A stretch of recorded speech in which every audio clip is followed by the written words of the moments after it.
So there basically aren't guarantees about how your transaction is going to get included. Like anything could happen from the moment that you send it until it gets included. I think basically this is an endemic kind of problem, or maybe like endemic property of any permissionless blockchain, where any like validator can come in and serve as a sequencer of transactions, basically.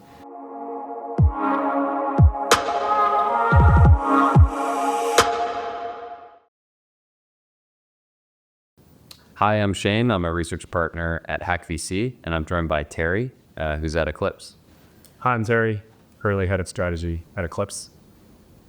So what is Eclipse? Let's get right into it. Let's get right into it. All right. The 1,000-feet view of Eclipse, it's that it's Solana on Ethereum. But the more technical kind of in-depth view is that it is a SVN L2 that uses Celestia for data availability and Ethereum for settlement. So what does it mean for it to use the SVN for execution?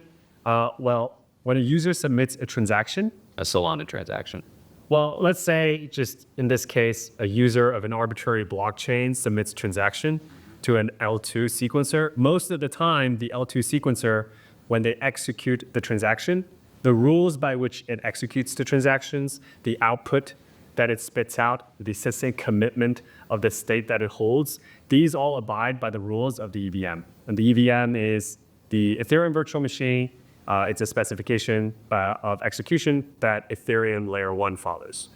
Now, all L2s prior to Eclipse, and there's a couple more, were following the EVM specification. Now, a couple more that are different are Starknet. They use Cairo VM, and then there's also Fuel that uses Fuel VM. But what we're doing is taking what's on Solana, which is the SVN, which technically stands for the C-level virtual machine, not the Solana virtual machine. And then we are then executing user transactions in the SVN. And then we are then writing this data down to Celestia as our data availability layer. And what's the data there? Can you explain exactly what that is? Yeah, for sure. So let's jump back to EVM L2s. So EVM L2s, they write their data to either Celestia or blobs. And the point of an L2 is Ethereum itself, or Ethereum itself, blobs or call data, Ethereum itself. The point of an L2 is you have a sequencer, kind of an execution entity that takes transactions. They execute it before anyone else. And then other people that are outside observing should be able to go somewhere credibly neutral, go somewhere censorship resistant, read the data and the input that the sequencer is operating on, and replicate the state that the sequencer spits out. So this is the state that the sequencer spits out. Say it's some Merkle root. Then given the transaction inputs, which are then written here in the data availability layer, as well as the original previously agreed upon kind of state, this third-party observer should be able to take this as an input, this as an input, and then produce this output, right? And the data availability layer is a layer that can then store these transactions, these inputs, and make sure that they're available for this third-party observer to then re-execute and find that, yes, indeed, the sequencer didn't lie about what the actual resultant state is. So like say this is ST, so at block T, and this is the state at block T+1. You have just a list of transactions. Those are all posted here. And then you kind of have a predefined way of going from ST to ST+1 given all these transactions. Yes, that's a perfect analogy there. And it's that the sequencer runs ahead while it posts the data to the data availability layer. Data availability layer also kind of like churns along by itself as well. And then the third-party observer, which is the L2 full node, that's what they call them, is then looking at ST, or most of the time it's like ST minus 7.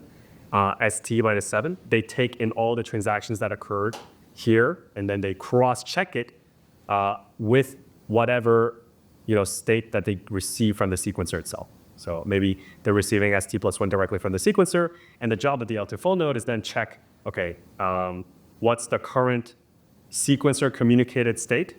What's the current re-executed state, as in 7 to ST+1? And then what is the last agreed upon state? And so you keep a track of all these three things to make sure that you have the most up-to-date state. And then what happens when that doesn't agree? Well, that's where you go toward the realm of fraud proofs. Maybe we erase a little bit so we have. Actually, maybe before we get into that, maybe we want to erase this and kind of describe exactly what Eclipse is and what you mean by posting data on Ethereum. Yeah. So the transactions go to Celestia, but what goes to Ethereum? Yeah, for sure. So Eclipse is well, let's start with an EVM-L2. So an EVM-L2 starts with a EVM execution layer, an EVM execution layer. So this one. Yeah, let's do that. And they post data onto Ethereum, right? And this is DA. Okay. Now we're an SVM execution layer, but we use Celestia as DA. So maybe people will call us a Celestium or a Validium. So we have an SVM execution layer here.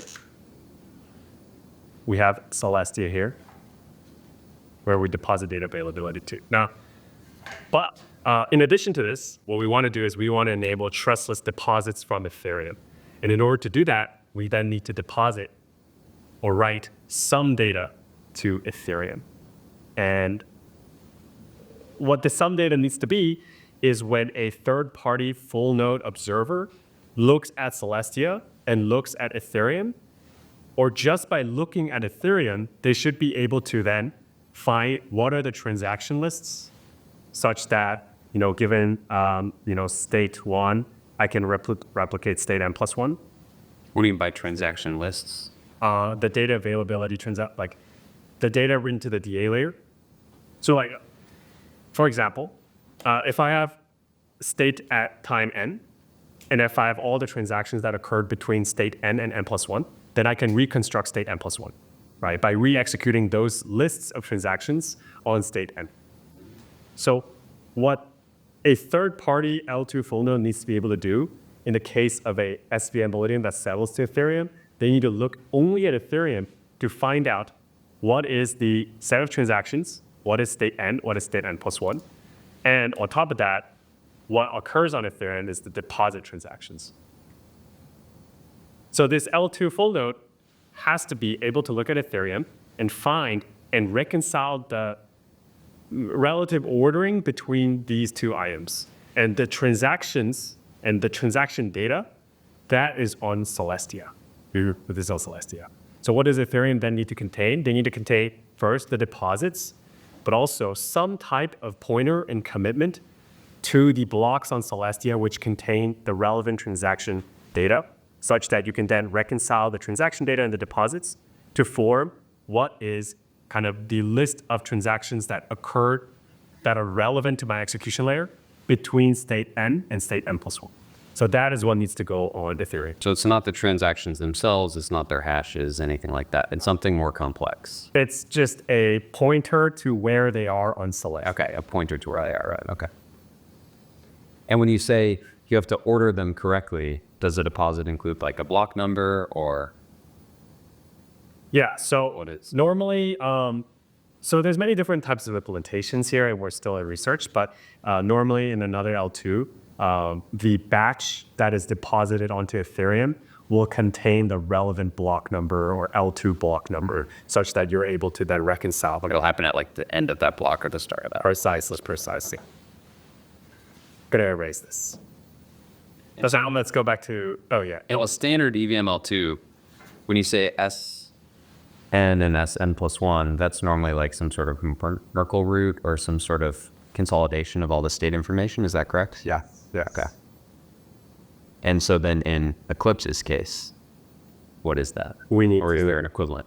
Yes, we have to construct an equivalent. So this is an astute observation. So in the SPN, so the EVM, in a block hash, you have a lot of, a block hash has like a lot of components, right? Like you have the previous block hash, you also have the receipt hash, you have the state root, and then you have the transactions root. So you basically have these like Merkle commitments of all these things that are in the block. So it contains a lot of information or a lot of verifiable. It contains a lot of information that you can easily open up. Yeah. So for example, if I know like, okay, in this slot, I have this data, then I can look at that Merkle commitment and then open up that path via Merkle.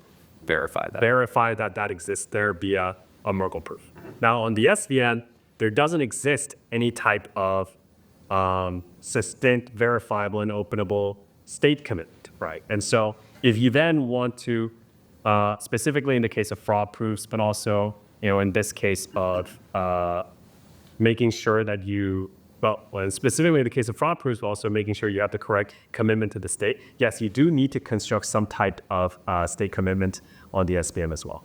Which is a novel concept. Well, it's kind of like I think people building SVN L2s know about this, Yeah. but it doesn't exist on Solana because they don't necessarily. It's not necessary, yeah. It's not necessarily. So, I mean, like at a high level, what does the Solana state look like? The Solana state is a set of programs and accounts. So on programs and accounts. So on Ethereum, basically everything is a contract or everything is an EOA where you have a top line, 0x something, 0x something, something, something. And within it, An address. solid address. And within it, in its storage slots, you have some data written to it, right? Whether that's code, data, whatever. It's all combined into this address. In Solana, you have programs that are separate from accounts which contain data, right? So programs contain code, they don't contain state. While accounts don't contain code, but yes, they do contain state. So does that make it more difficult to do this? Or is it just a different construction, essentially? Maybe there's It's all bytes. Maybe there's something orthogonal, like maybe there's something related here, but I think it's pretty much orthogonal. Yeah.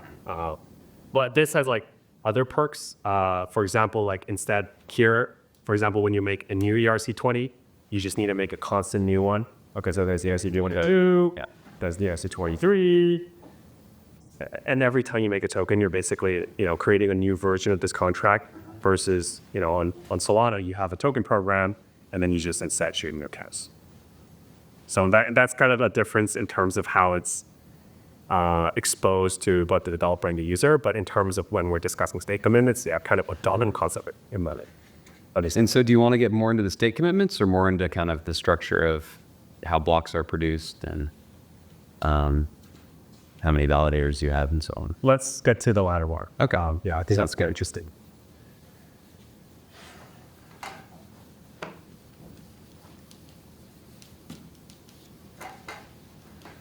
Awesome.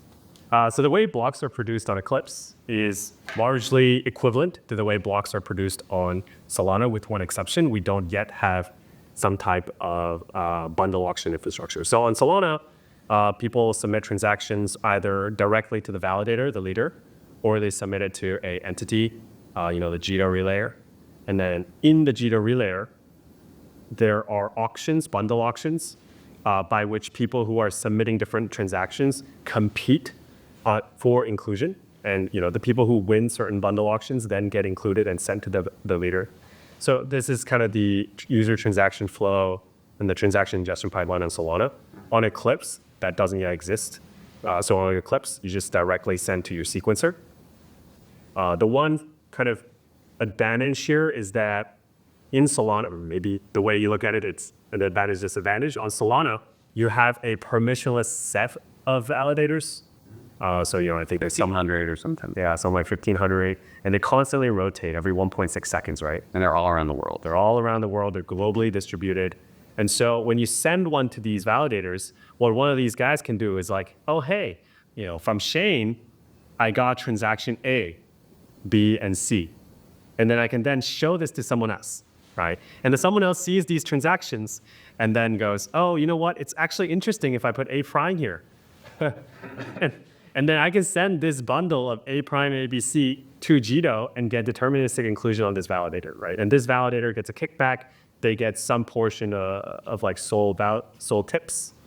And then basically maybe Shane, who wanted A, B, C in order, suddenly has this unlock of A prime in there. And he's like, oh man, that kind of sucks. So there basically aren't guarantees about how your transaction is going to get included. Anything could happen from the moment that you send it until it gets included. I think basically this is an endemic kind of problem, or maybe endemic property of any permissionless blockchain where any like validator can come in and serve as a sequencer of transactions, basically.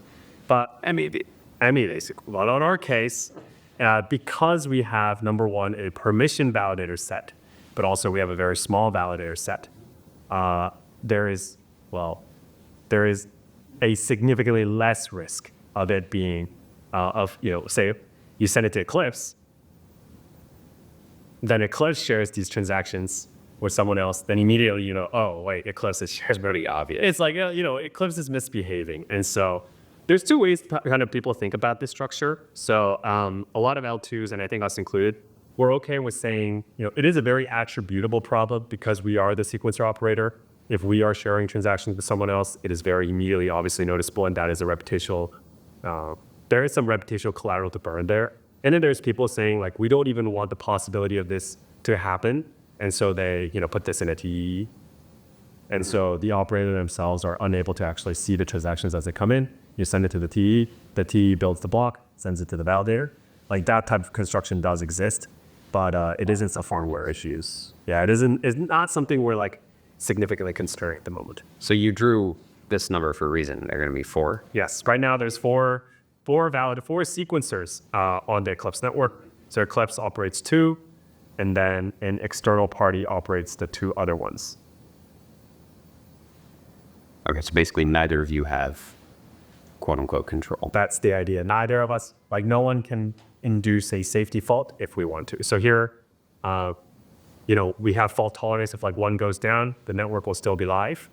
But in order to basically like produce fake blocks or false blocks where we steal user funds, like there needs to be collusion across these 2 entities. Of course, it's very noticeable that like, just collude with the entity, right? It's just one entity. It's not that difficult.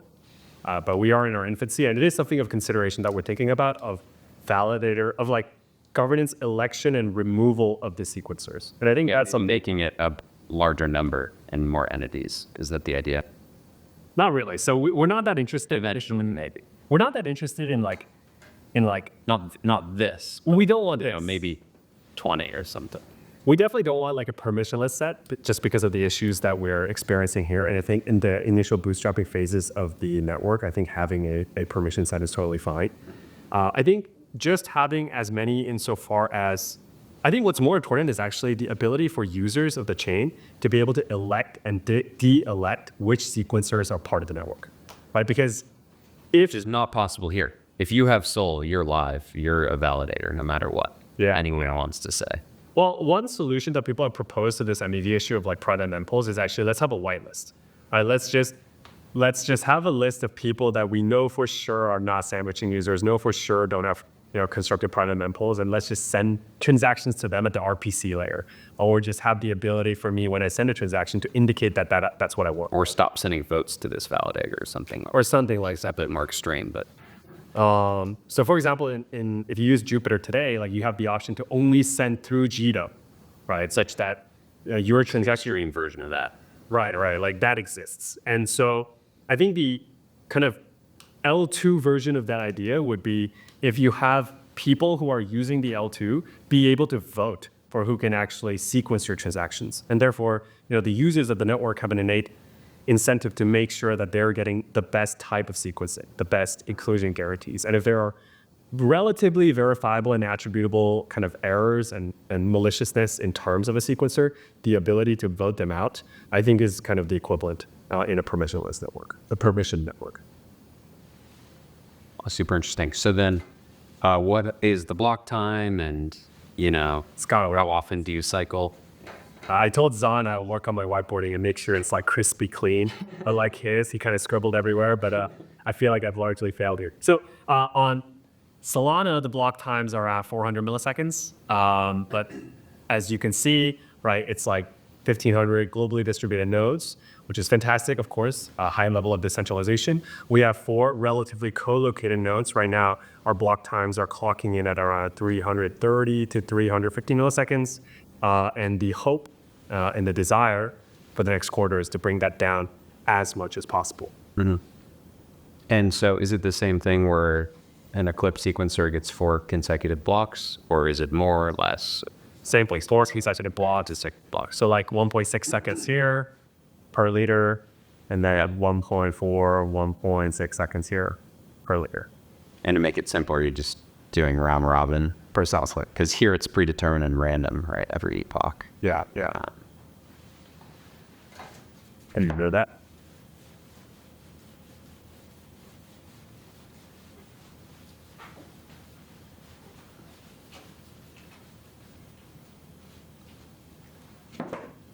So I have a question. Yeah. Why are you guys doing this? Why SVM on Ethereum? Yeah, I think when it comes to building in a modular world, all right, you basically get a choice, right? You have a buffet of options on the DA layer, on the execution layer, and on the settlement layer. And I think the idea of Eclipse is basically let's choose the best in production elements of each and then combine them into one. So like SVM execution, things that you don't get in DVM, you get empirically verified local fee markets. You get What do you mean by that? parallelism. Real quick. Oh, yeah, for sure. So empirically observable local fee markets, what I mean by that is that if you look at the median fee versus the average fee, so the average fee on Ethereum might go like something like this, and the median fee will actually go something like this. So there's intense correlation on Ethereum and EVM L2s between the median fee and then the average fee. And why is that? The average fee rises when someone pays a significant amount for transaction inclusion. So say there's a MEV opportunity and the opportunity set is like a 32 ETH opportunity. Like if I capture it, I make 32 ETH. And people are in general willing to pay something like 30, 28, 30 ETH for it. Then the average fee goes up intensely, right? But the problem with Ethereum is that if there is a single transaction or if there is some type of activity that is causing fee spikes in the average fee, because it's a global fee market, as in every single transaction competes on priority against every single other transaction. So if you look at an Ethereum block, or like if you look at a priority ordered Ethereum block, this is not always the case, but like if you assume that validators have an incentive to order things by priority, then what you'll see is the highest priority transaction won, second highest priority, third highest priority, fourth highest priority, fifth highest priority, right? And so therefore, if there's one transaction that raises the costs for everyone, then it raises the costs for everyone. So what that means is if there is some opportunity and people are competing for it, the block is congested, and then the person who is then transferring between, say I'm sending you USDC, and it has nothing to do with any of the contention that's going on. Someone's minting an NFT over there, someone's trading Uniswap pools over there, but I'm just sending you USDC. I actually have to pay more fees for this as well, right? Like the EIP 1559 base fee only cares about the previous block's contention compared to, it doesn't really care about like where that contention happened. Versus on Solana, what you kind of see is, you see this kind of complete decorrelation between the average fee. So the average fee might go like this, which means economic opportunity is going up and down, but then the median fee goes like that. Which is to say, just because there's contention happening somewhere does not mean that something completely unrelated has a fee spike. I mean, it's kind of more like this, but it is still very uncorrelated. I mean, the main difference is when a massive NFT mint happens or some sort of trading event, it's impossible to even transfer ETH on Ethereum. But on Solana, when all of that is happening, it's still possible to transfer Solana. Precise. It doesn't contend with the state that's contentious. Precisely. But the reason why this is so important is because if you are an application, if say there's two applications on Ethereum that coexist together, and one of them is raising the median and the average fee together, then the other one, their business directly suffers from the fact that this person is getting more business, right? Because say, application A, user propensity or user desire to spend per transaction is like $10, but application B, the user desire to spend per transaction is only like $2. And this guy pushes the transaction fee to like $8, then this guy is going to basically churn all his customers. But that doesn't happen on Solana, right? If A and B coexist, and A's users will spend $8 per transaction, B's users will spend $0.01 per transaction, they can actually coexist in this regime insofar as the blocks are not completely full. But once the blocks are full, of course, there's global contention.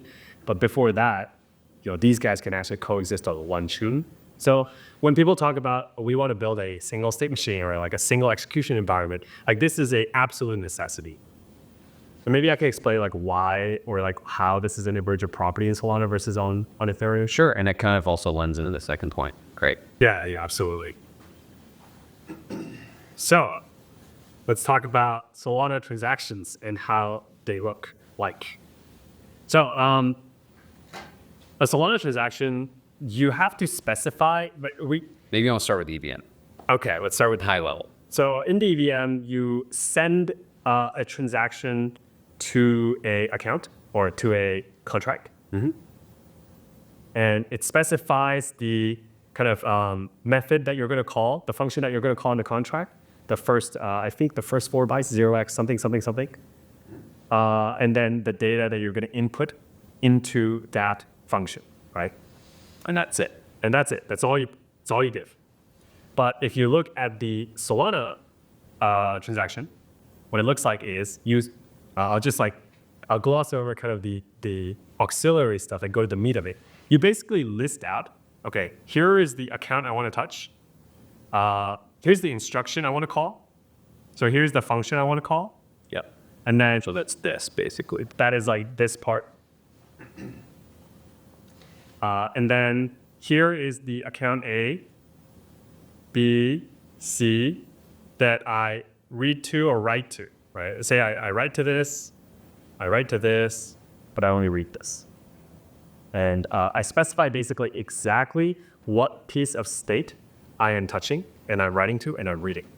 So what Solana scheduler or the Solana transaction execution pipeline is able to do is they're able to get a bunch of these and say, okay, wait, actually, I have transaction A, I have transaction B, and transaction B is D, E, F, and transaction A and B are non-conflicting.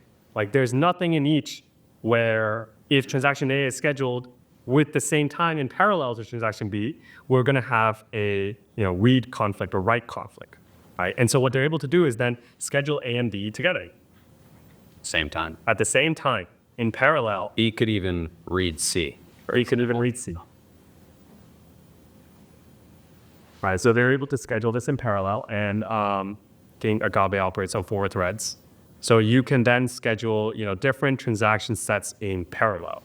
And in addition to that, there is a part of the Solana execution engine where as transactions come in, they construct small windows of priority ordered transaction sets that conflict with each other. So say a bunch of transactions come in, all of the transactions here write to A, so you get A, A1, A2, A3. Then within this small bucket, they are priority ordered. And then you get the same here, you get the same here, you get the same here. And then they're sent off to execution in parallel. And by this, so what happens here then is that the people who are, this is where local fee markets come in, right? Because if you're writing fees certain accounts, you're then competing on priority fees, or you're competing on fees within this small window with the rest of the people that are only writing to this account and conflicting transactions with, who have conflicting transactions with the transactions that you're submitting.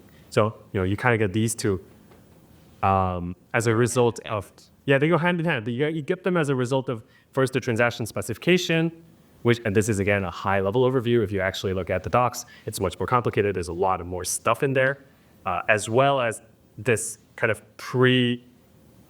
ordering step, which it shipped in 1.18. They call it the Prio scheduler. Central scheduler. Yeah, the central scheduler. But so with both of these, they just provide a price, a gas price, let's call it. So when you say local fee market, it's not like you're putting a price on each of these when you construct the transaction. You put one overall price, and that kind of determines your order in this if there's contention. Is that how it works? So the one big criticism people have of like when you say it's a local fee market, they'd often say, well, it's not perfect because there's network jitter, there's scheduling jitter. Sometimes too many transactions pile up here and then they get dropped, and then unrelated transactions get in and they get scheduled first. Yeah, absolutely. I think one thing I do want to stress that it's empirically observable. And the way we quantify this is we just take the correlation between the average and the median fee over some period of time. And then we say if it is sufficiently smaller than 1, then that is an impercolably reservable low fee market. But there have also been a large number of efforts to make the fee markets less opaque, to make them more predictable. So right now, even on the RPC layer, there's a couple different fee APIs that allow you to do things like, what is the X percentile per certain account for inclusion. Yep. And then there have been certain proposals to have write lock fees per account. So then you can look at, what is the per account write lock fee here, and then compete on that. And then there's also now proposals that we're thinking about what does it look like to have a dynamic base fee, and then look at what is the target block utilization rate. And then up to here, the base fee does not move. And then of course, after here, the base fee moves exponentially. Yeah, let's get more into that. So when you guys think about this, is very relevant to you guys. So how do you think about block size? How do you think about which transactions to include, the ordering, et cetera? Because, you could do whatever, basically. Let's do, I guess, a quick overview of like a very, very high level non-academic overview of EIP 5059. So on Ethereum, the block limit, I believe, is 60 million gas. But the actual target gas is 30 million gas. And if the block ends up bigger than 30 million, actually it's 30 and 15. Yeah. So if it Changes a lot. If it's larger than 15, thanks. It's 15. So if the previous block is larger than 15 million gas, then the base fee dynamically goes up. And if it's larger and it continues to be larger, the late goes up, goes up. I think a couple 5% goes up until you're at a point where most likely you're going to get less and less and less and less transactions just because the gas fee is so. And first, what's a base fee? Oh, the base fee. So in order to have a transaction get included on Ethereum, you must at least pay the base fee. So it is the minimal transaction fee required for you to be even considered to be included on Ethereum. That's the base fee, right?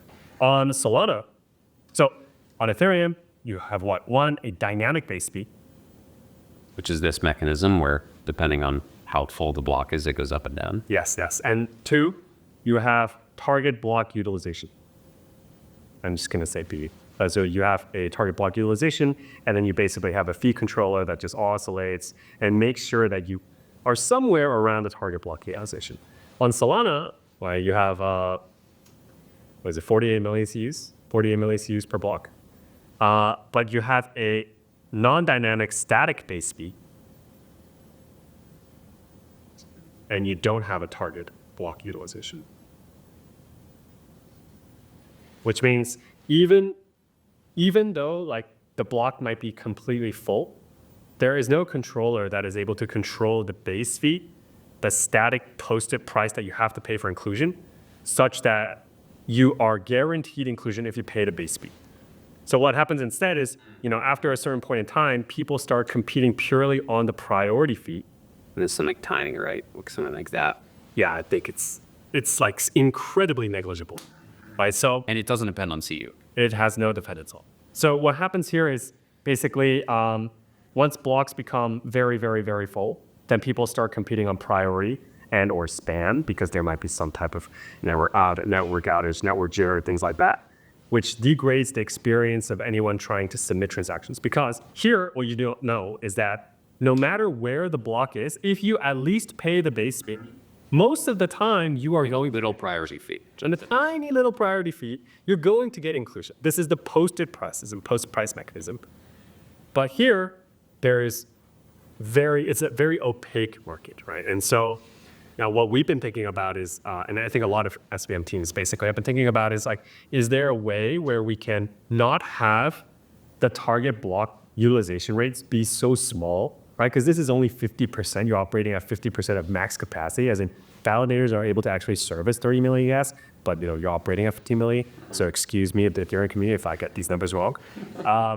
The idea that I think a lot of people are experimenting around with is, can we operate at close to target capacity, something like 90%, while still having the benefits of a posted price dynamic base fee mechanism, right?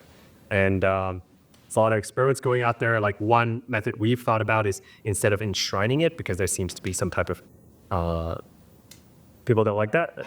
So we're thinking, okay, like what if we ran it at the RPC layer? So each RPC would then, the unified fee RPC API would just be exposing like what is the per account 50% median fee and the 95% median fee of included transactions in the previous lookback window.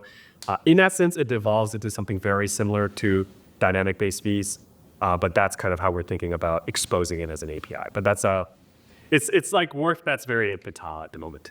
Yeah, yeah, in its infancy. So, and then when you think about this with respect to this, things change as well, right? Yeah, as in Because you're able to expose local fee markets in a much more direct way, right? Yeah. Because you have an exact understanding of, okay, this is the exact posted price that I need to pay per account or like for per contended bundle for me to get inclusion here, right? So it does make it much more clear. But again, as just mentioned, it is a type of research that it is rather infant stages. And the UX here is a lot better because it'll say, it costs $10 to include it, but you can say I'll pay at most 14 or whatever, but you'll only end up paying 10 instead of paying the 14. Whereas in Solana, when the blocks fill up, you say you don't even know what you have to pay, and then you overpay, and you don't get refunded basically for how much you overpaid. I mean, so there's people who pay 10x the median fee for a USDC transfer during times of contention. And again, people hearing this might think, well, on Ethereum, I'm paying so much. How is that a better UX? Well, what I'm trying to say here is the better UX is actually the predictability of inclusion that you get. Because most of the time when you submit a transaction on Ethereum, you actually know that you're going to get it. Right? Versus on Solana, there have been many times in the past, and just in the past 2 weeks, when you're submitting transactions and you're clicking again and again, you don't even know if your transactions are gotten included. Is it going to go in? Is it not? And that uncertainty is something that is worth trying to solve for. Yeah, it could be a major improvement. Now, I think Solana is working on this as well. So I think most SDM teams are all working on improvements all here. I'm just very excited to see where things land.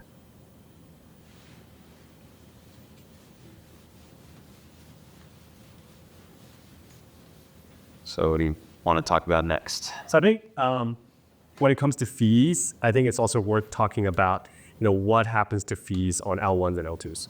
All right, so right now in the L2 landscape, there's a couple people who are experimenting around with different fee redirection, right? So in a traditional EVM-L2 sense, say for example like Arbitrum Optimism, all the fees go to the sequencer and the sequencer operator.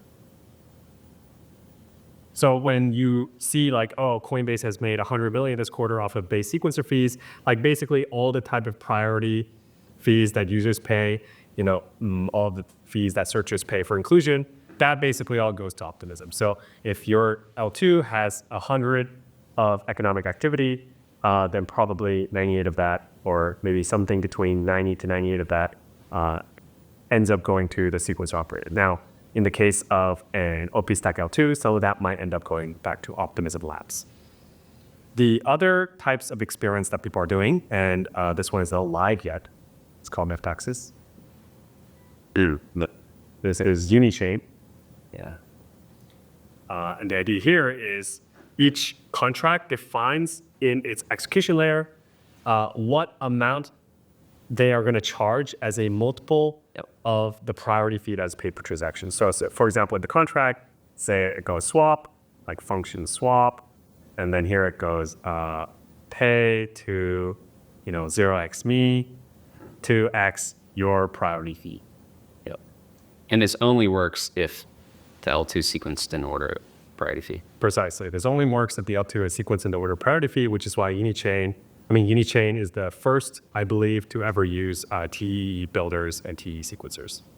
So so here, if you kind of observe the emergent property of this, it's basically that dApps get to charge people for accessing the state that they create. It's kind of like business gets to charge you. So this starts to go This to the apps. Precisely starts to go to the apps. And it's a very interesting idea, right? Like imagine a business gets to set the prices of people buying and selling their goods. That almost seems very very intuitive. But for some reason, it hasn't been that intuitive. So that's kind of a direction that people are going. And the other one is just fee redistribution. And even maybe back to users. back to users, back to dApps. Yeah. And the idea of fee redistribution is you let it accrue to the sequencer, but from this, you define some rule set by which it goes back to different people. And that's either users or apps. And mostly what we've seen is apps because it's very hard to, in the same pool, define users and apps. Attribution as well. Attribution is pretty difficult. And most of the time what we've seen is just pro rata to base, fees used, pro rata to like gas consumed, to CU consumed. And then we've also seen as a percentage of the EIP 1559 base. Well, this one's obviously dangerous. It is dangerous. Spam here. But ultimately, you can see that this just kind of devolves into that, right? Because you have an incentive to make your contracts like horribly inefficient, but then in the end, then that's kind of like, Well, you guys keep calling your own contract a bunch of times. yeah, but you're going to burn your own fees, right? Yeah. Okay. So it's gas used times price. It's like actual amount paid. Yes. Yeah. And so, so these are kind of the considerations. And, like we kind of alluded to it before that if you're trying to build a single, unified layer execution engine, you need local fee markets and high throughput, right? And I think the final kind of leg of what you need is actually, I call this like incentive compatibility. Because if you talk to a lot of, I think Zon is also of this opinion as well from the previous episode, if you guys have about that. If you talk to a lot of like app chains and apps that are leaving their execution environment to build their own execution environment or L3, L2, whatever, a lot of it is, number one, the base fees or the fees are too expensive. There's insufficient throughput. And then finally, it's we want to own MEV, we want to own fees. Right. So if you're able to provide sufficient throughput at a cheap enough price with incentive compatibility, and again, this might also include something like application-specific sequencing. Well, specific sequencing. If you're able to provide like these suite of solutions, then my opinion and my hypothesis is at least that you can actually have a single, unified, non-fragmented ecosystem. So do you have any concluding thoughts? Yeah, like ultimately, Eclipse, yeah. So ultimately, like Eclipse, like all the technology is just a tool to get to an end state of the product, right? And I think the most difficult thing about crypto recently has just been this massive level of fragmentation in everything. Like there's liquidity fragmentation across all these different narratives. There is, like activity and human capital fragmentation across a bunch of social-fi apps. But there's also application fragmentation and therefore user experience fragmentation as a result of a lack of incentive compatibility, high fees, and a lack of high throughput. And ultimately, if you're an L2, you should kind of do what an L2 can only do, right? You should do things that only an L2 can do. And there are things like, going extremely hard on performance, hardware accelerated performance, making sure you have great exposed local fee markets, choosing the right execution layer on top of Ethereum such that that is the case, barring from Solana. And then, of course, doing these types of incentive compatibility mechanisms, which are, most cases, only possible on an L2. I think that's what you need to do in order. You can be more experimental here with these. You can definitely be. There is a way to do it on the L1, which was discussed, which is basically like MCP with priority ordering. Yeah. I do believe actually, like no one has said anything for Solana, but I do believe that is the direction they want to go. Because Tolly has this tweet that's like, in the end state of things, I think the chain should own 30% and the app should own 70%. And I'm like, okay, how is the app going to own 70% of the revenue? Not happening now. That's not happening now, right? And then he's pushing super hard on MCP. They just hired Max Resnick. So like my belief is that they're kind of going toward this direction. I don't know, maybe it's just in my head. But basically, in the meantime, before that happens, these are things that can only be provided in L2. So kind of the full takeaway for me is, what is the next experience? What is the next level experience you can offer crypto users? And I think crypto users generally want a unified, easy to use, fast, low latency, singular experience. And in order to do that, I believe you need local fee markets, high throughput, and incentive compatibility. And ecosystems that people are used to, SVM. And the SVM. That's the thesis for Eclipse. All right, Terry, thank you so much. Thank you, Shane.